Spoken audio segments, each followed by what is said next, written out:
ইটভাটিতে এক অসহায় বিধবা নারী কঠোর মজুরির কাজ করে দিন কাটাচ্ছিল। তার অপরূপ সৌন্দর্য আর অদম্য সাহস দেখে শহরের নামকরা ধনকুবের শেঠের একমাত্র পুত্র এক নজরে মুগ্ধ হয়ে পড়ল। তারপর যে ঘটনা প্রবাহ শুরু হল, তাতে মানবতা নিজেই চোখের জল ফেলে কেঁদে উঠল। এক সুন্দরী তরুণী বিধবা ইটভাটিতে দিনরাত পরিশ্রম করত, কিন্তু একদিন সেই ভাটির মালিকের ছেলে তার প্রতি আকৃষ্ট হয়ে তার জীবনে প্রবেশ করল, যা পরবর্তীতে এক অবিস্মরণীয় প্রেম ও সংগ্রামের কাহিনী রচনা করল। বন্ধুরা, এই পুরো সত্য ঘটনা জানার জন্য ভিডিওটি একেবারে শেষ পর্যন্ত দেখুন। ভিডিওটিতে লাইক দিন এবং আমাদের চ্যানেল আ ফান ভয়েসকে সাবস্ক্রাইব করে রাখুন, যাতে এমন হৃদয়স্পর্শী গল্প আরও পান। ইটভাটি থেকে উঠে আসা ঘন কালো ধোঁয়ার রাশি আকাশকে যেন সম্পূর্ণ গ্রাস করে ফেলছিল, আর সেই ধোঁয়ার মধ্য দিয়ে মাটি এবং ঘামে ভেজা এক নারী তার নিয়তির বিরুদ্ধে অবিরাম লড়াই করে যাচ্ছিল। তার নাম ছিল মালিনী। বয়স মাত্র ৩০-এর কাছাকাছি, কিন্তু মুখের অবসাদ আর চোখে লুকিয়ে থাকা গভীর যন্ত্রণা স্পষ্ট করে বলে দিচ্ছিল যে সে জীবনের এমন ক্ষত সহ্য করেছে যা কখনো পুরোপুরি সারে না। কয়েক বছর আগে এক দুর্ঘটনায় তার স্বামীকে কেড়ে নেওয়ার পর থেকে তার সমগ্র দুনিয়া যেন ধ্বংসস্তূপে পরিণত হয়েছিল, কিন্তু বেঁচে থাকার অদম্য তাগিদ এবং পেটের আগুন তাকে কখনো ভেঙে পড়তে দেয়নি। প্রত্যেক সকাল সূর্য ওঠার আগেই সে ইট ভাটিতে পৌঁছে যেত এবং সারা দিন জ্বলন্ত আগুনের সামনে ইট বয়ে বেড়াত। তার হাতে ফোস্কা করা আর শরীরে লেগে থাকা মাটি তার অক্লান্ত পরিশ্রম এবং বাধ্যতার পুরো কাহিনী বলে দিত। ইটভাটিতে কাজ করা লোকেরা তাকে তার নামে না ডেকে শুধু বিধবা বলে সম্বোধন করত, যেন তার সম্পূর্ণ পরিচয় সেই একটি শব্দের মধ্যেই সীমাবদ্ধ হয়ে গিয়েছিল। কিন্তু তার অন্তরে এমন এক নীরব শক্তি ছিল যা প্রতিটি যন্ত্রণা সহ্য করেও তাকে অটলভাবে দাঁড়িয়ে রাখত। সেই ইটভাটির বাইরে একদিন হঠাৎ এক ঝকঝকে কালো গাড়ি এসে থামল। ধুলো উড়িয়ে সেই গাড়ি থেকে নামল শহরের বড় নাম, কোটিপতি শেঠ রঘুনাথ রায়ের একমাত্র ছেলে অভিজিৎ রায়। দামি পোশাক, রবারের চালচলন এবং চোখে দৃঢ় আত্মবিশ্বাস নিয়ে সে প্রথমবার তার বাবার ব্যবসা দেখতে এই ইটভাটিতে এসেছিল। কিন্তু যেই তার দৃষ্টি মালিনীর ওপর পড়ল, সে কয়েক মুহূর্তের জন্য সেখানেই থমকে দাঁড়িয়ে গেল। মাটিতে মাখা সেই নারীর মুখে সে এক অদ্ভুত শান্তি এবং গভীর আকর্ষণ অনুভব করল। সেই সৌন্দর্য কৃত্রিম ছিল না, বরং যন্ত্রণা এবং সংগ্রামের আগুনে পুড়ে উঠে আরও উজ্জ্বল হয়ে উঠেছিল।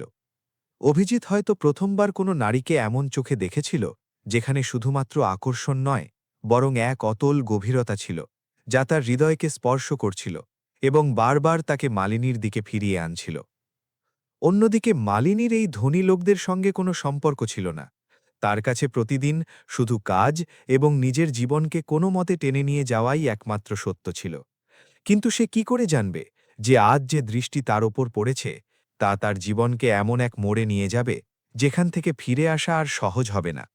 কারণ অভিজিতের হৃদয়ে উঠে আসা এই আলোড়ন এখন এক দৃঢ় জেদে পরিণত হতে চলেছিল। আর সেই জেদ পরবর্তীতে এমন এক কাহিনীর শুরু করবে যেখানে প্রেম থাকবে, যন্ত্রণা থাকবে এবং সমাজের এমন অদৃশ্য দেওয়াল থাকবে যা প্রতিটি সম্পর্কের আসল মূল্য নির্ধারণ করবে। ইটভাটির জ্বলন্ত আগুনের সামনে কাজ করতে করতে মালিনীর একদম ধারণা ছিল না যে কেউ তাকে এভাবে দেখছে, যেন তার জীবনের প্রতিটি যন্ত্রণা তার চোখে লেখা রয়েছে এবং সেই যন্ত্রণা পড়ার জেদ কারো হৃদয়ে জেগে উঠেছে। অভিজিৎ রায় কিছুক্ষণ সেখানেই দাঁড়িয়ে রইল। তার চোখ বারবার মালিনীর উপর আটকে যাচ্ছিল এবং তারপর নিজেকেই প্রশ্ন করছিল যে আসলে এই সাধারণ দেখতে নারীর মধ্যে এমন কি আছে যা তাকে নিজের দিকে এত জোরে টেনে নিচ্ছে। সে তার ম্যানেজারকে আসতে জিজ্ঞাসা করল, এই নারী কে? উত্তর এলো, স্যার, এ মালিনী। ইটভাটিতে কাজ করা এক বিধবা মজুর। বেশ চুপচাপ থাকে, কারো সঙ্গে বেশি কথা বলে না এবং নিজের কাজ করে চলে যায়। এটা শুনেই অভিজিতের ভেতর যেন কিছু নড়ে উঠল। সে আবার একবার মালিনীর দিকে তাকাল, যে কোনো অভিযোগ ছাড়াই জ্বলন্ত আগুনের সামনে ইট বয়ে নিয়ে যাচ্ছিল, যেন তার যন্ত্রণায় কোনো ফারাকই পড়ে না। কিন্তু তার মুখের ক্লান্তি আর চোখের গভীরতা বলছিল যে সে প্রতিদিন ভেতর থেকে ভেঙে যায় এবং তারপর নিজেকে গুছিয়ে আবার দাঁড়িয়ে যায়। ঠিক সেই মুহূর্তে হঠাৎ মালিনীর পা পিছলে গেল এবং তার হাত থেকে ইটের স্তূপ পড়ে গেল। গরম ইট তার হাত পুড়িয়ে দিল, কিন্তু সে একটা আওয়াজও করল না, শুধু দাঁত কামড়ে যন্ত্রণা সহ্য করে নিল এবং তারপর ঝুঁকে ইট তুলতে লাগলো যেন কিছুই হয়নি। এই দৃশ্য দেখে অভিজিতের হৃদয় একদম অস্থির হয়ে গেল। সে তৎক্ষণাৎ এগিয়ে গেল এবং প্রথমবার তার সামনে এসে দাঁড়াল। মালিনী যখন তাকে নিজের সামনে দেখল, তখন এক মুহূর্তের জন্য চমকে গেল, কারণ তার দুনিয়ায় এমন ধনী লোকেরা শুধু দূর থেকে যায়, পাশে এসে কথা বলা তো যেন স্বপ্ন। কিন্তু অভিজিৎ কিছু না ভেবে তার হাত ধরে নিল এবং বলল, তোমার চোট লেগেছে, কাজ ছেড়ে দাও। মালিনী ঝটকা মেরে নিজের হাত ছাড়িয়ে নিল এবং ধীর কিন্তু কঠিন গলায় বলল, আমাদের দুঃখ সহ্য করার অভ্যেস আছে সাহেব, আপনি নিজের কাজ নিয়ে মাথা ঘামান। তার এই উত্তর অভিজিৎকে ভেতর পর্যন্ত নাড়িয়ে দিল, কারণ প্রথমবার কেউ তার সঙ্গে এভাবে কথা বলেছিল, বিনা ভয়ে, বিনা লোভে, বিনা নত হয়ে। সে কয়েক মুহূর্ত তাকে দেখতে থাকল এবং তারপর হেসে বলল, দুঃখ সহ্য করা বাধ্যতা হতে পারে, কিন্তু তাকে উপেক্ষা করা জরুরি নয়। এবং এটা বলে সে ম্যানেজারকে ইশারা করল যে মালিনীকে আজকের জন্য বিশ্রাম দেওয়া হোক। কিন্তু মালিনী তৎক্ষণাৎ মানা করে দিল এবং বলল, কাজ না করলে খাবার মিলবে না সাহেব, আমাদের জন্য বিশ্রাম সবচেয়ে দামি হয়। এটা শুনে অভিজিতের হৃদয়ে তার প্রতি এক অদ্ভুত সম্মান জন্ম নিল। এখন এটা শুধু আকর্ষণ ছিল না, বরং এমন এক অনুভূতি যা তাকে মালিনীর আরও কাছে টেনে নিচ্ছিল। এবং ঠিক সেই মুহূর্তে সে মনে মনে ঠিক করে নিল যে সে এই নারীর জীবনকে এই জ্বলন্ত ইটভাটিতে শেষ হতে দেবে না। কিন্তু সে কি জানত যে তার এই সিদ্ধান্ত শুধু মালিনীর নয়, বরং তার নিজের জীবনকেও এমন এক ঝড়ের মধ্যে ঠেলে দেবে যেখানে প্রতি পদে তাকে নিজের লোকদের সঙ্গে লড়তে হবে। আর এখান থেকেই শুরু হচ্ছিল এমন এক কাহিনী যা প্রেম আর সমাজের সংঘাতের সবচেয়ে বিপজ্জনক উদাহরণ হয়ে উঠবে। অভিজিৎ রায় সেদিন ইটভাটি থেকে চলে গেল, কিন্তু তার মন সেখানেই মালিনীর কাছে আটকে গিয়েছিল। সারা রাত সে তার আলিশান ঘরে পাশ ফিরতে থাকল। তার চোখের সামনে বারবার সেই দৃশ্য ঘুরছিল, যখন মালিনী জ্বলন্ত হাত নিয়েও অভিযোগ ছাড়াই কাজ চালিয়ে গিয়েছিল এবং যখন সে তার হাত ঝটকিয়ে বলেছিল যে আমাদের দুঃখ সহ্য করার অভ্যেস আছে। এই কথা অভিজিতের হৃদয়ের খুব গভীরে গিয়ে পৌঁছেছিল, কারণ সে তার জীবনে কখনো এমন সাহস আর আত্মসম্মান দেখেনি যেখানে বাধ্যতাও আছে অথচ মানুষ নত হতে প্রস্তুত নয়। পরের সকাল সূর্য ওঠার আগেই অভিজিৎ আবার ইটভাটিতে পৌঁছে গেল। এবার তার মুখে শুধু কৌতূহল নয়, বরং এক অদ্ভুত অস্থিরতা ছিল, যেন কোনো অসম্পূর্ণ উত্তরের খোঁজে ছিল। ইটভাটিতে কাজ করা লোকেরা তাকে দেখে অবাক হয়ে গেল, কারণ শেঠের ছেলে এত সকালে কখনো সেখানে আসত না। কিন্তু অভিজিতের চোখ শুধু একটা মুখ খুঁজছিল। আর কয়েক মুহূর্ত পরই সে মালিনীকে দেখতে পেল, যে আগের মতোই নিজের কাজে ব্যস্ত, যেন আগের দিন তার কাছে কোনো অর্থই রাখে না। অভিজিৎ আস্তে আস্তে তার কাছে গেল এবং এবার তার গলায় আগের আদেশের সুর নয়, বরং এক নরমতা ছিল। সে বলল, তুমি প্রতিদিন এত পরিশ্রম করো, কখনো ক্লান্ত হও না? মালিনী তার দিকে না তাকিয়েই উত্তর দিল, ক্লান্ত হওয়ার অধিকার ধনীদের হয় সাহেব, গরিব ক্লান্ত হলে না খেয়ে মরে যায়। এটা শুনে অভিজিৎ কয়েক মুহূর্ত চুপ হয়ে গেল, কিন্তু সে হার মানল না। সে সেখানেই দাঁড়িয়ে রইল এবং বলল, যদি আমি তোমার সাহায্য করতে চাই, তাহলে তুমি কি মানা করবে? এবার মালিনী তার দিকে তাকাল। তার চোখে হালকা রাগ ছিল এবং বলল, সাহায্য আর এহসানের মধ্যে ফারাক থাকে সাহেব, আর আমরা গরিবদের জন্য প্রতিটি সাহায্যের পেছনে কোনো না কোনো দাম লুকিয়ে থাকে, তাই আমরা দাম না জেনে কিছু নিই না। মালিনীর এই কথা সোজা অভিজিতের হৃদয় লাগল, কারণ প্রথমবার তার মনে হল যে তার ধনী হওয়াটাই তার আর মালিনীর মধ্যে সবচেয়ে বড় দেওয়াল। কিন্তু সেই দেওয়াল ভাঙার জেদ এখন তার ভেতর আরও শক্ত হয়ে উঠেছিল। সে গভীর শ্বাস নিয়ে বলল, যদি আমি বলি যে আমার তোমার কাছ থেকে কোনো দাম চাই না, তাহলে? মালিনী হালকা হেসে উঠল, কিন্তু সেই হাসিতে যন্ত্রণা ভরা ছিল, এবং বলল, দুনিয়ায় কোনো জিনিস বিনামূল্যে মেলে না সাহেব, বিশেষ করে আমাদের মতো লোকদের তো একদমই না। এটা শুনে অভিজিৎ বুঝল যে মালিনীকে জেতানো সহজ হবে না, কিন্তু এখন সে পিছিয়ে যাওয়াদের মধ্যে ছিল না। সে ঠিক করে নিয়েছিল যে সেই দূরত্ব ঘুচিয়ে ছাড়বে, চাই সে তার নিজের ঘরের লোকদের বিরুদ্ধে যেতে হোক। আর ঠিক সেই সময় দূরে দাঁড়িয়ে কয়েকজন মজুর ফিসফিস করে কথা বলতে লাগল, কারণ তাদের বোঝা হয়ে গিয়েছিল যে শেঠের ছেলে এক মজুর নারীর প্রতি প্রয়োজনের চেয়ে বেশি আগ্রহ দেখাচ্ছে, এবং এই কথা যদি শেঠ রঘুনাথ রায়ের কানে যায়, তাহলে ইটভাটির আগুনের চেয়েও ভয়ঙ্কর ঝড় উঠতে পারে। কিন্তু অভিজিৎ এসব কথা থেকে অজ্ঞান হয়ে নিজের হৃদয়ের ডাক শুনছিল, আর মালিনী তার অতীতের ভয়ে আটকে ছিল।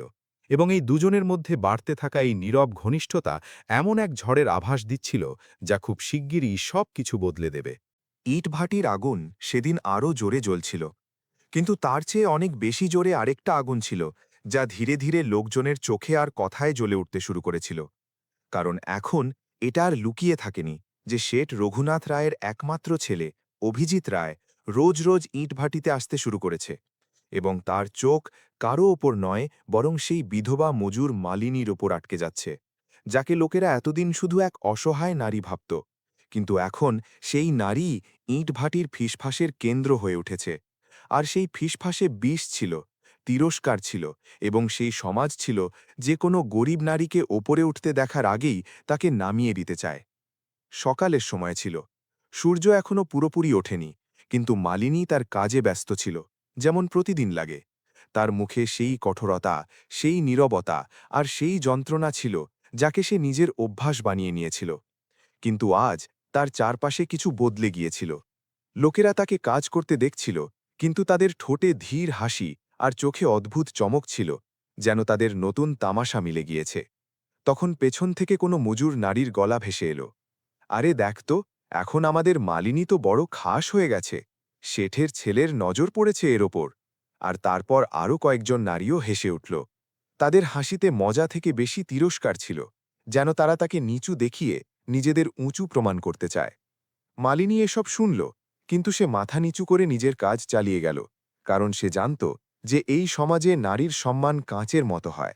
একবার ফাটল ধরলে পরে সত্যি যাই হোক, লোকেরা তাকে ভাঙা দেখেই দেখে। কিন্তু ভেতরে ভেতরে এই কথাগুলো তাকে বীজ ছিল, যেন প্রতিটি শব্দ তার হৃদয়ে পেরেক হয়ে বসছিল। তবুও সে তার মুখে কোনো ভাব আসতে দেয়নি, কারণ সে জানত যে যদি সে উত্তর দেয় তাহলে এই আগুন আরও জ্বলে উঠবে। তখন দূর থেকে এক চেনা কালো গাড়ি আসতে দেখা গেল, এবং যেই সেটা ইটভাটির কাছে এসে থামল, সবার চোখ একসঙ্গে সেদিকে ঘুরে গেল। গাড়ি থেকে নামল অভিজিৎ রায়, এবং আজ তার মুখে আগের চেয়ে বেশি গম্ভীরতা ছিল, যেন সে কিছু ঠিক করে এসেছে। সে এদিক ওদিক দেখে সোজা মালিনীর দিকে এগিয়ে গেল। এখন সবার চোখ দুজনের ওপর আটকে গেল, এবং ফিসফাস আরও জোরে হয়ে গেল। কিন্তু অভিজিৎ কারো পরোয়া করল না। সে মালিনীর সামনে গিয়ে দাঁড়াল এবং বলল, আমার তোমার সঙ্গে কথা বলতে হবে।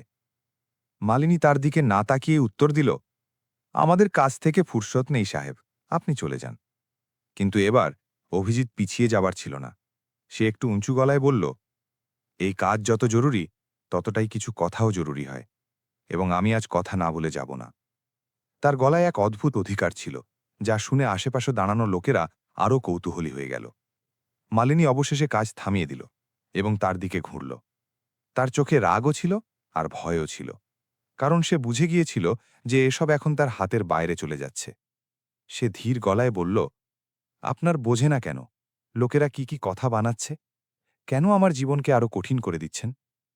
অভিজিৎ প্রথমবার তার চোখের দিকে তাকিয়ে বলল, আমার লোকজনের পরোয়া নেই, আমার শুধু তোমার সঙ্গে সম্পর্ক। এটা শুনেই মালিনী যেন স্তব্ধ হয়ে গেল। সে তৎক্ষণাৎ চোখ সরিয়ে নিল এবং বলল, এটা বলবেন না সাহেব, কারণ আপনার জন্য এটা হয়তো শুধু এক জেদ হতে পারে, কিন্তু আমার জন্য এটা পুরো জীবনের প্রশ্ন। আমি আগেই অনেক কিছু হারিয়েছি, এখন আর কিছু হারানোর শক্তি নেই আমার মধ্যে। তার গলা কাঁপছিল, কিন্তু তাতে সত্যি ছিল, যন্ত্রণা ছিল, এবং এমন এক ভয় ছিল যা শব্দে বোঝানো সহজ নয়। অভিজিৎ এক পা এগিয়ে এসে বলল, যদি আমি বলি যে আমি তোমাকে কিছু হারাতে দেব না তাহলে? মালিনী তিক্ত হাসি দিয়ে বলল, এই কথাগুলো শুনতে ভালো লাগে সাহেব, কিন্তু বাস্তবে এর কোনো অর্থ হয় না, কারণ যখন বিপদ আসে তখন ধনী লোকেরা পিছিয়ে যায় আর গরিব লোকেরা একা পড়ে যায়। এটা শুনে অভিজিতের মুখ কঠিন হয়ে গেল। সে প্রথমবার অনুভব করল যে মালিনী শুধু দুনিয়ার সঙ্গে নয়, বরং তার সঙ্গেও লড়ছে, কারণ সে তার উপর বিশ্বাস করতে ভয় পায়। ঠিক সেই সময় পেছন থেকে কেউ জোরে বলল, আরে শেঠের ছেলে, এখন তো বিয়ে করে নাও আমাদের মালিনীর সঙ্গে। আর তারপর সবাই হেসে উঠল। এই হাসি এবার আগের চেয়ে আরও জোরে আর বিষাক্ত ছিল। অভিজিৎ ঘুরে সেই লোকটির দিকে তাকাল। তার চোখে রাগ স্পষ্ট দেখা যাচ্ছিল, কিন্তু মালিনী তৎক্ষণাৎ মাঝখানে এসে বলল, কিছু বলবেন না সাহেব, যত আপনি বলবেন ততই লোকেরা আরও কথা বানাবে।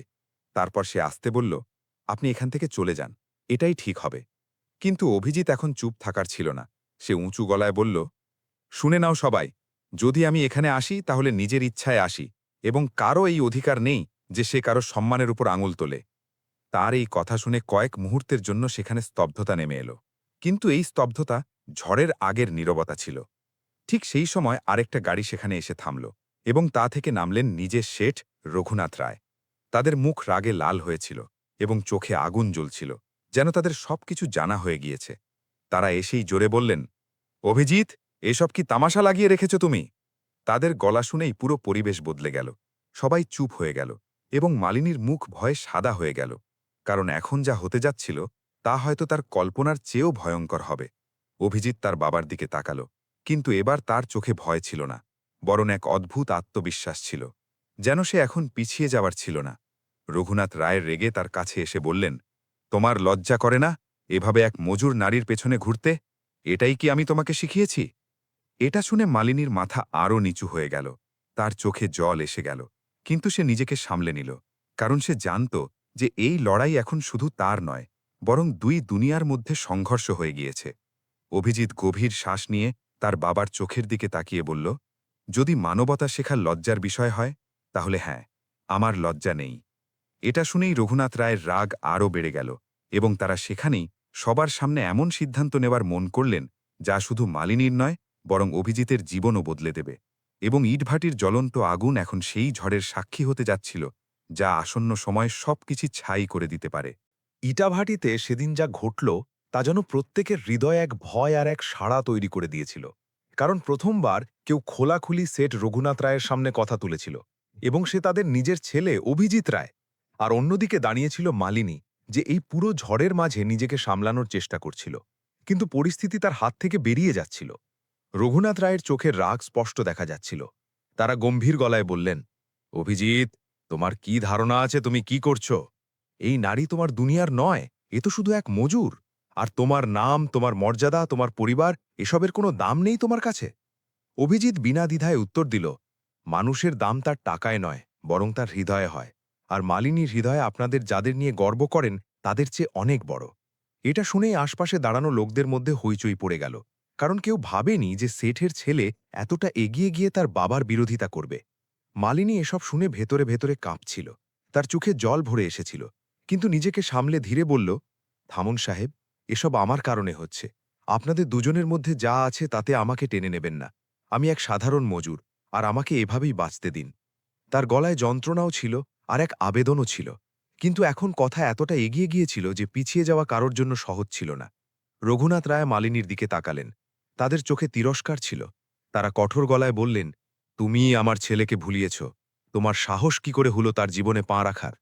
এটা শুনেই মালিনীর হৃদয়ে যেন কেউ আঘাত করে দিল। সে তৎক্ষণাৎ মাথা তুলল এবং প্রথমবার তার চোখে ভয়ের জায়গায় আগুন জ্বলে উঠল। সে বলল, আমি কাউকে ডাকিনি সাহেব, আপনার ছেলে নিজে এসেছে। আর যদি আমার গরিব হওয়া পাপ হয় তাহলে আমি এই পাপ প্রতিদিন করি, কিন্তু নিজের সম্মান কখনো বেচি না।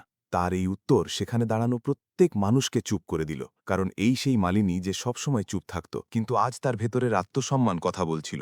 অভিজিৎ গর্ব করে তার দিকে তাকিয়ে বলল, বাবা, এখন আপনার বোঝা উচিত যে এই নারী দুর্বল নয় এবং আমি এর থেকে দূরে থাকতে পারি না। এটা শুনে রঘুনাথ রায় রেগে নিজের সিদ্ধান্ত ঘোষণা করে দিলেন। তারা জোরে বললেন, আজ থেকে যদি তুমি এই নারীর সঙ্গে কোনো সম্পর্ক রাখার চেষ্টা করো তাহলে আমি তোমাকে আমার সম্পত্তি থেকে বেদখল করে দেব, আর আমার কাছে তুমি মরে যাবে। এটা শুনেই সবাই স্তব্ধ হয়ে গেল, কারণ এটা কোনো ছোট ধমকি ছিল না, এটা এক বাবার নিজের ছেলেকে পুরোপুরি ত্যাগ করার ঘোষণা ছিল। কয়েক মুহূর্তের জন্য স্তব্ধতা নেমে এলো, হাওয়াও যেন থেমে গিয়েছিল। সবার চোখ এখন অভিজিতের ওপর, যে সে কি উত্তর দেবে। অভিজিৎ কয়েক মুহূর্তের জন্য চোখ বন্ধ করল, যেন সে নিজের ভেতর চলা লড়াই অনুভব করছিল। তারপর সে ধীরে চোখ খুলল এবং তার বাবার দিকে তাকিয়ে বলল, যদি একজন মানুষকে ভালোবাসা আর তার সম্মান করা এত বড় পাপ হয় তাহলে আপনার সম্পদ আমার দরকার নেই, আমি সবকিছু ছেড়ে দিতে প্রস্তুত। এটা শুনেই রঘুনাথ রায়ের মুখ রাগে লাল হয়ে গেল। তারা বললেন, ঠিক আছে, আজ থেকে তুমি আমার কাছে মরে গেছো। এটা বলে তারা সেখান থেকে চলে গেলেন। তাদের চলে যাওয়ার সঙ্গে সঙ্গে ইটভাট্টিতে এক অদ্ভুত স্তব্ধতা নেমে এলো, যেন সবাই এইমাত্র খুব বড় এক ঝড় পার হয়ে যেতে দেখেছে।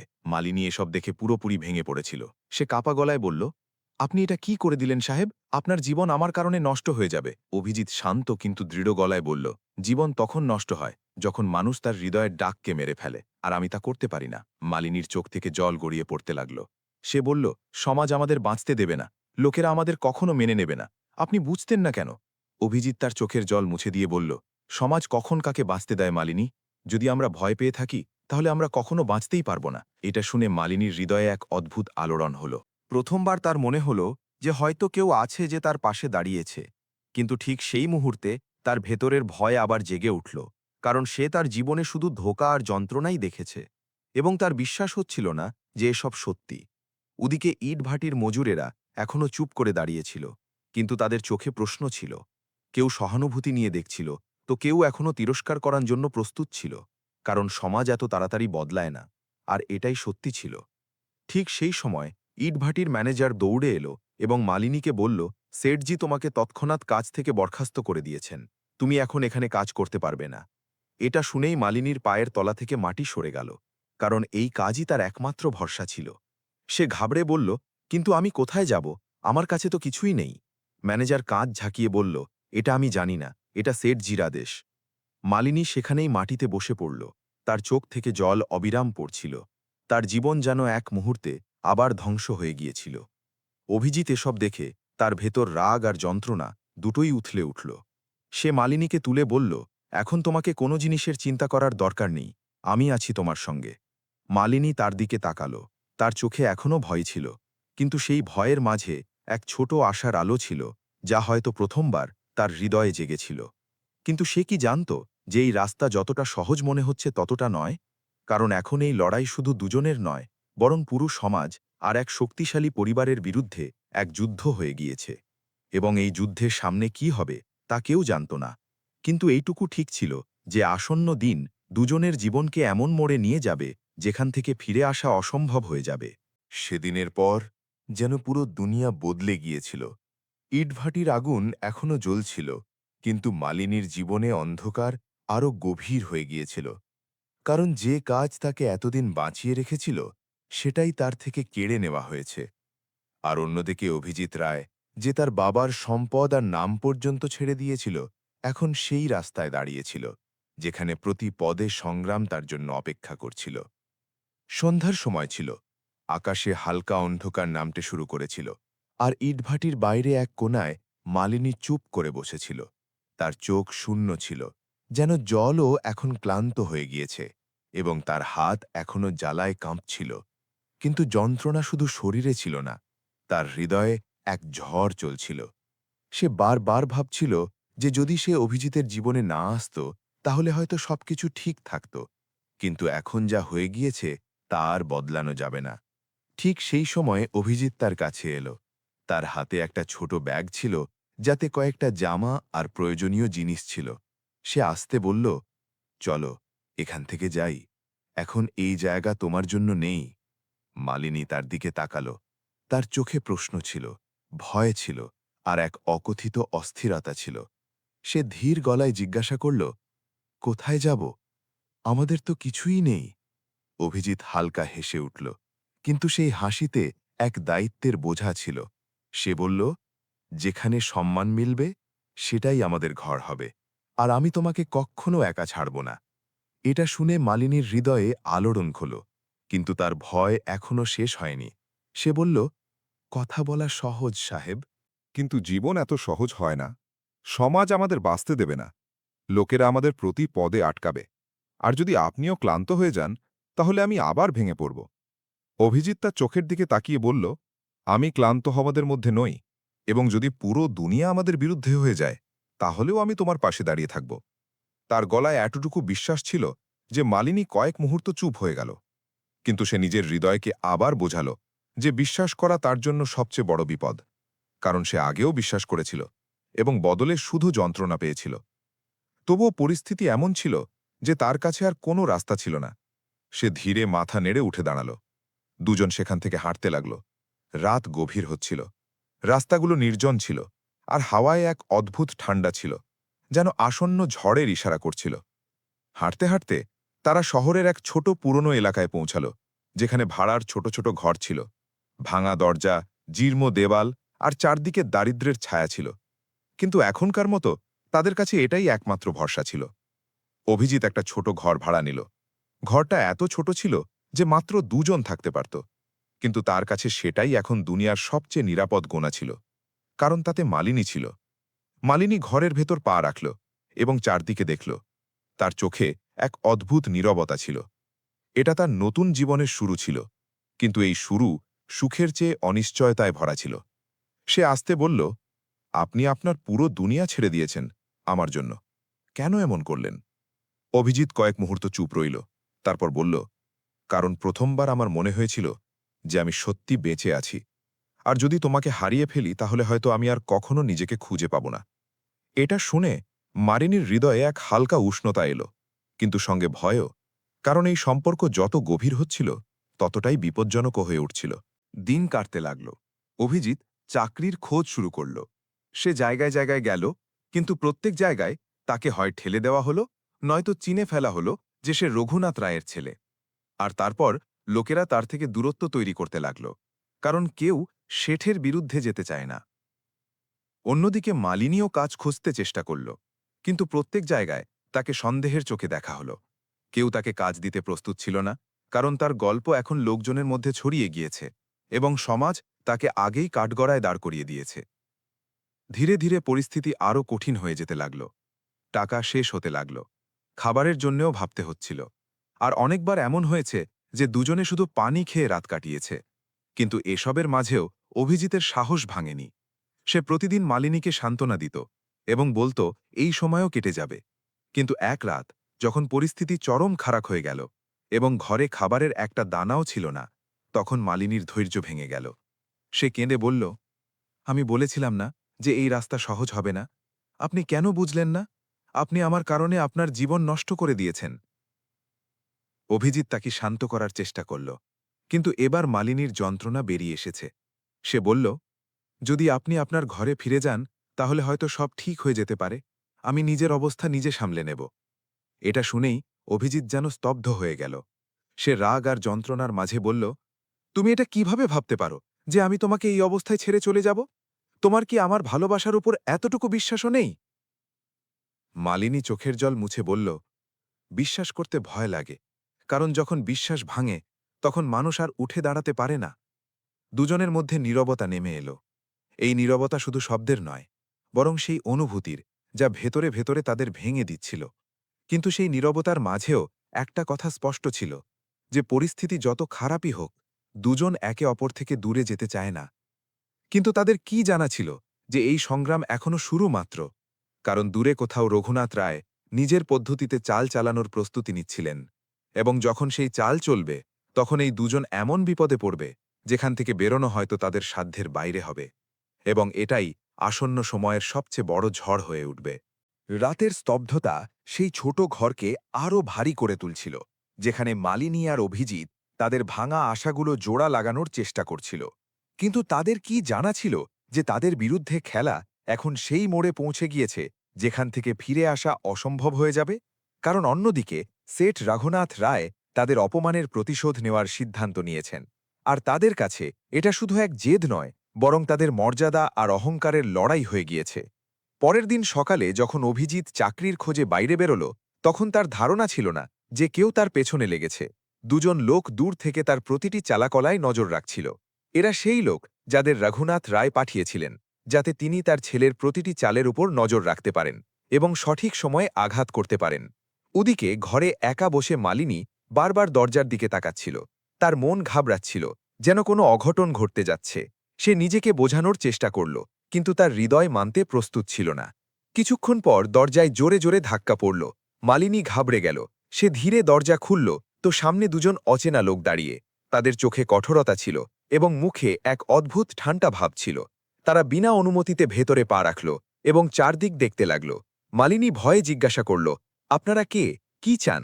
তখন তাদের একজন কড়া গলায় বলল, আমরা যা চাই তা তুমি ভালো করে বোঝো। ভালো হয় চুপচাপ আমাদের সঙ্গে চলো, নয়তো জোর করে আমাদের পদ্ধতি বদলাতে হবে। এটা শুনেই মালিনীর পায়ের তলা থেকে মাটি সরে গেল। সে পিছিয়ে জেলে যেতে বলল, আমি কোথাও যাব না, আপনারা এক্ষুনি এখান থেকে চলে যান। কিন্তু তার গলায় ভয় স্পষ্ট ঝলকাচ্ছিল এবং সামনে দাঁড়ানো লোকেরা সেই ভয় আরও বাড়ানোর জন্যই এসেছিল। তারা দরজা ভেতর থেকে বন্ধ করে দিল এবং তার দিকে এগোতে লাগল। তখন মালিনী সাহস জোগাড় করে জোরে চিৎকার করার চেষ্টা করল। কিন্তু তাদের একজন তৎক্ষণাৎ তার মুখ চেপে ধরল এবং বলল, চুপচাপ চলো, নয়তো তোমার সেই আশিকের লাশও মিলবে না। এটা শুনেই মালিনীর চোখে ভয় আরও গভীর হয়ে গেল, কারণ এখন কথা শুধু তার নয়, বরং অভিজিতের প্রাণেরও। বাধ্য হয়ে সে তাদের সঙ্গে চলল। তার চোখ থেকে জল পড়ছিল, কিন্তু তার কাছে কোনো রাস্তা ছিল না। ওদিকে অভিজিৎ যেই বুঝল যে কেউ তার পেছনে লেগেছে, সে তাদের ধরার চেষ্টা করল, কিন্তু তারা তার থেকে বেঁচে পালিয়ে গেল। আর ঠিক তখন তার ফোনে এক অচেনা নম্বর থেকে কল এলো। সে ফোন তুলল, তো অন্য দিক থেকে এক ঠান্ডা গলা ভেসে এলো। যদি মালিনীকে জীবিত দেখতে চাও, তাহলে তৎক্ষণাৎ পুরনো গোডাউনের কাছে পৌঁছে যাও এবং পুলিশকে খবর দেওয়ার ভুল করো না। এটা শুনেই অভিজিতের হুঁশ উড়ে গেল। তার হৃদয় ধরফর করতে লাগল, কিন্তু সে নিজেকে সামলে নিল এবং সময় নষ্ট না করে বলা জায়গার দিকে দৌড়াল। পুরো রাস্তায় তার মাথায় শুধু একটাই কথা ঘুরছিল, যে কোথাও মালিনীর কিছু না হয়ে যায়। কারণ এখন সে তার কাছে শুধু এক দায়িত্ব নয়, বরং তার পুরো জীবন হয়ে উঠেছে। কিছুক্ষণের মধ্যে সে পুরনো নির্জন গোডাউনের কাছে পৌঁছে গেল। সেখানে চারদিকে স্তব্ধতা ছিল, ভাঙা দেওয়াল, জংধরা দরজা আর হাওয়ায় এক ভয়ঙ্কর নীরবতা ছিল, যেন সেখানে আগেও অনেক রহস্য কবর দেওয়া হয়েছে। অভিজিৎ ধীরে ধীরে ভেতরে এগোল। তার হৃদয় ধরফর করছিল, কিন্তু তার পা থামল না, কারণ তার সামনে মালিনীর জীবন ছিল। যেই সে ভেতরে পৌঁছাল, সে দেখল মালিনী এক কোণায় বাঁধা হয়ে বসে আছে এবং তার পাশে সেই লোকেরা দাঁড়িয়ে যাদের চোখে মানবতা নামের কোনো জিনিস নেই। অভিজিৎ রেগে বলল, মালিনীকে ছেড়ে দাও, যা করতে হয় আমার সঙ্গে করো। কিন্তু মালিনী তাকে দেখে মাথা নেড়ে দিল। তার চোখে ভয়ের সঙ্গে সঙ্গে এক সতর্কতাও ছিল, যেন সে বলছিল এটা জাল। তখন পেছন থেকে এক চেনা গলা গুঞ্জন করে উঠল, এবং সেই গলা ছিল রঘুনাথ রায়ের, যিনি ধীরে ধীরে অন্ধকার থেকে বেরিয়ে এলেন। তাদের মুখে এক বিপজ্জনক হাসি ছিল। তারা বললেন, আমি জানতাম তুমি আসবে, কারণ প্রেম মানুষকে দুর্বল করে দেয়। অভিজিৎ রেগে বলল, এসব কেন করছেন? আপনি একজন মানুষ, কোনো জিনিস নয় যাকে আপনি এভাবে তুলে আনেন। রঘুনাথ রায় ঠান্ডা সুরে বললেন, মানুষ সেই হয় যার কোনো মর্যাদা থাকে, আর এই নারী তোমার জীবনের সবচেয়ে বড় ভুল, যাকে আমি আজ শেষ করতে এসেছি। এটা শুনেই অভিজিতের ভেতরের রাগ ফেটে পড়ল। সে বলল, যদি আপনি মালিনীকে কিছু করেন, তাহলে আমি আপনাকে কখনো ক্ষমা করব না। রঘুনাথ রায় হেসে উঠলেন এবং বললেন, ক্ষমা তো আমি তোমার কাছ থেকে চাইবই না, কারণ আজকের পর তোমার কাছে কিছুই বাকি থাকবে না।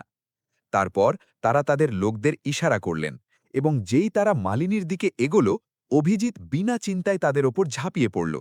সেখানে হঠাৎ হইচই পড়ে গেল, ঘুষি চলতে লাগল, চিৎকার গুঞ্জন উঠল, এবং সেই নির্জন গোডাউনে এক ভয়ঙ্কর সংগ্রাম শুরু হয়ে গেল। অভিজিৎ একা ছিল, কিন্তু তার ভেতরের প্রেম তাকে যে কোনো সীমায় যাওয়ার শক্তি দিচ্ছিল।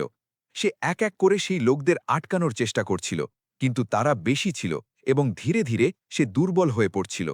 মালিনী এসব দেখে কাঁদছিল। তার চোখের সামনে অভিজিতের চোট লাগছিল, এবং সে কিছুই করতে পারছিল না।